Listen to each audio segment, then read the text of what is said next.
नमस्कार, सुमन ब्लॉगिंग चॅनलमध्ये सर्वांचे स्वागत आहे। आज आहे आमच्या इथं वीरची जत्रा असते आणि ती 10 दिवस असते आणि आम्ही आज वीरला आलेलो आहोत आणि ते पाहू शकता वीरच्या जत्रेमध्ये पूर्ण रस्त्याने बैलगाड्या असतात आणि उद्या वीरच्या जत्रेचा शेवटचा दिवस आहे म्हणजे वरात आहे।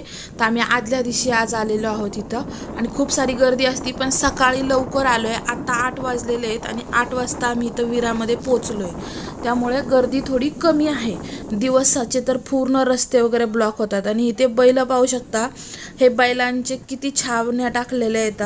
म्हणजे ह्या सगळ्या बैलगाड्या विरायला येऊन हे पालं आहेत इथं जे दिसतात ते पूर्ण रस्त्यामधनं मी तुम्हाला दाखवते। मंदिराच्या जवळ जाईपर्यंत हे सगळे पालं येतात आणि इथं सगळे हे बैल येतात, म्हणजे लोक बैलगाड्या करून येतात। इथं पार्किंग आहे म्हणजे गाड्यांची वगैरे। आणि आता आपण मंदिराच्या जवळ पोहोचलोय, तिथं छोटी मोठी दुकानं आणि पलीकडच्या बाजूला पण खूप मोठा परिसर आहे जिथे सगळे दुकानं लागतात। तिकडचा काय मी व्हिडिओ काढलेला नाहीये, अगदी छोटाच व्हिडिओ केलाय आणि आता मंदिराच्या समोरचा केलेला आहे। आणि मंदिरामध्ये पण खूप गर्दी एवढी नव्हती, पण तरी पण सकाळी 8 वाजता सुद्धा किती गर्दी आहे तुम्ही पाहू शकता पुढे व्हिडिओमध्ये। हे पहा, आता इथनं आपण मंदिराच्या जवळ पोहोचलोय। थोडंसं पुढं गेलं की मंदिरात आतमध्ये जायला एंट्री आहे। हे पहा, आणि गाडीवरती इथं राहणारी लोक पालावर इथं धुणं भांडी वगैरे करतात ते, म्हणजे जी इथं 10 दिवस राहतात देवस्थानाच्या ठिकाणी जत्रेमध्ये, तर त्यांच्यासाठी इथं पाण्याची वगैरे सोय आहे। इथं विरामध्ये नाथ मस्कोबाच्या नावाने चांग भलं म्हणत सगळेजण इथं। मी थोडासा आवाज पण कमी केला आहे कारण खूप सारा आवाज आहे, थोडासा आवाजाचं कमी केलेलं आहे।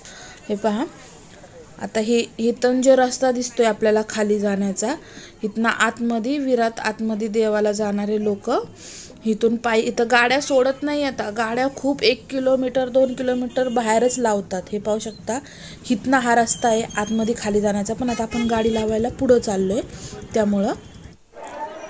आता हे पाहू शकता, हे नाथ मस्कोबांचं मंदिर आहे, सवाई सर्जाच्या नावाने चांग भलं। आता माझं दर्शन झालेलं आहे, लाईनला होतं आम्ही, लाईन कमी होती कारण सकाळी लवकर आल्यामुळं छोटीच लाईन होती। तर दर्शन करून मी बाहेर आले आणि मिस्टर अजून आतमध्येच आहेत, त्यांचं अजून नाही लाईन, पुरुषांची लाईन वेगळी होती ना, तोपर्यंत मी इथं थोडंसं शूटिंग काढत आहे। इथं पाहू शकता एवढी गर्दी झाली आता, म्हणजे आता काहीतरी 9 वाजले, 9 साडेनऊ वाजलेले आहेत आता, तर एवढी गर्दी झालेली आहे पाहू शकता इथं।